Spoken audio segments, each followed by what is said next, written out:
quite misty here in Devon today, and very quiet. Well, it's not quiet actually, it's very still. The air is really still, and it's quite cold. And I guess because it's still, the traffic sound is really loud from the bypass, which is probably 2 miles away from where I'm standing, but the sound of the cars is carrying a long way today. I generally can't hear a thing from where I am now. But what I'm thinking about is, I'm thinking about mind, actually, mind.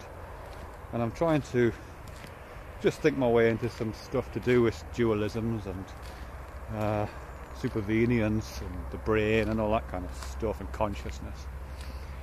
I haven't really got anywhere with it, but I thought I'd rehearse the argument for myself at least. I mean, one of the things I think about is in terms of the fact that when we talk about mind, we talk about the mind. We put a definite article at the beginning of it, the word the, and somehow turn it into an object. I'm not quite sure how we do that or why we do that. I suppose it's a general tendency we have, really. We often seem to be turning events into objects. We talk about the rain. I was talking about the rain recently. But the rain isn't a thing, is it? I mean, if you catch the rain and put it in a glass, you haven't got a glass of rain, you've got a glass of water.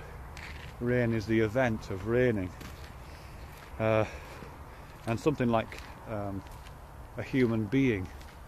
A human being is feels like it's a name for an object of some kind, albeit a strange, fleshy object. But being is a noun, isn't it? So, I beg your pardon, being is a verb, so it's actually an event. Human being means some protracted event that takes place over however many years the being is alive and awake. But again, I think we have this tendency to turn things into objects, turn events into objects. And I think the same is true of the mind, the mind. And I think it must be part of that. That must be part of the reason why it feels so uncomfortable to talk in terms of dualisms.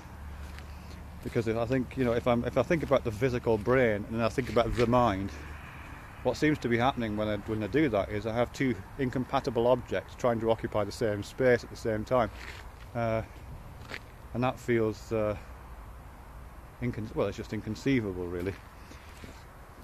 But of course, I know the mind isn't an object. I kind of know that intellectually.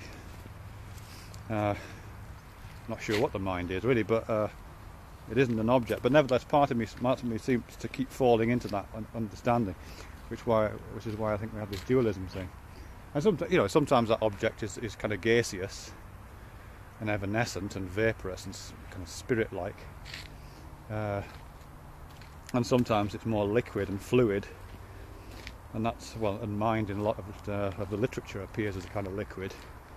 You get Freud talking about oceanic mind experiences. You get William James talking about streams of consciousness.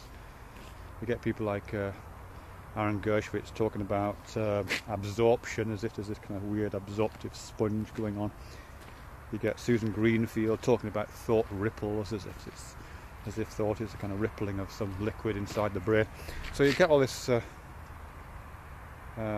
All these metaphors of liquids, but again, it's a substance, which is an object, and I don't think that's useful sometimes. So I'm just going back to a kind of dualism, but rather than a substance dualism, I'm thinking of a more viable kind of object-event dualism, in which the brain, because I think we have to say that the mind is supervenient upon the brain, in which the brain is a kind of object, and I'll have to return to that later, I think.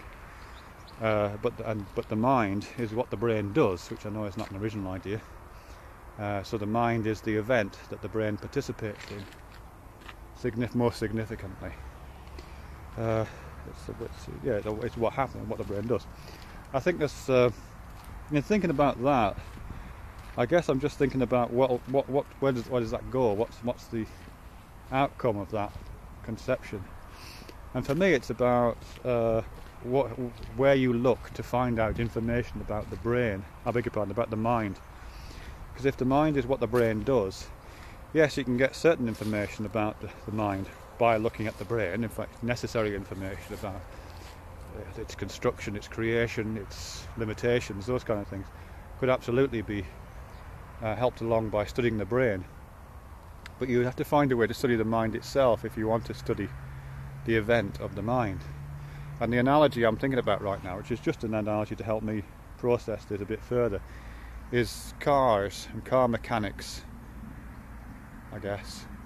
You know, because we have this object called a car, which in my case is a Vauxhall Zafira from 1999, which has got a worn-out clutch. So we have these things called cars, and then we have this thing that cars do, which is called moving or driving or motion. And they're quite different things. Studying the car, studying the mechanics of the car, will tell you a lot about how motion becomes possible. It'll tell you a lot about the capacity for acceleration. It might give you some intimations about what maximum speed might be. All those kind of things would appear. There's a fox running across this field behind me here. Let's just see if I can get in the shot. Look at that. I don't know if you can see that. Fantastic little fox. Anyhow, mind might, studying the mechanics of an engine might tell you all kinds of. Oops, he's off. Might tell you all kinds of things about how cars work and how the potential for motion becomes possible. But it won't tell you anything about some of the key characteristics of motion. It won't tell you anything to do with wind resistance, for example.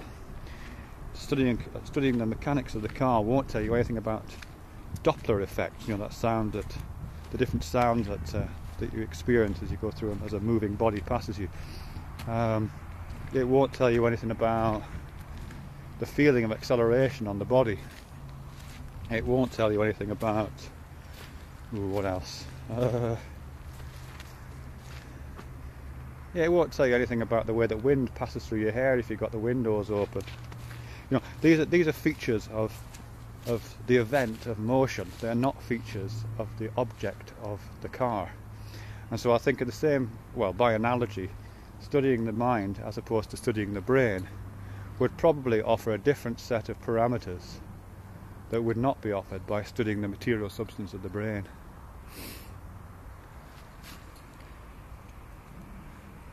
Morning. I should probably just qualify this stuff actually by saying this. I'm saying that the brain is an object, and I know there's lots of philosophical approaches which specify that not just the brain, but pretty much everything that we conceive of an object is actually an event. I think it might be called process philosophy, something like that, I'm not sure, but maybe that's the case. I'll have to have a think about that. But certainly the distinction I'm making, which is between what we conceive of as an object and what we can conceive of as an event, is, for me at least right now, a useful distinction to make between brain and mind.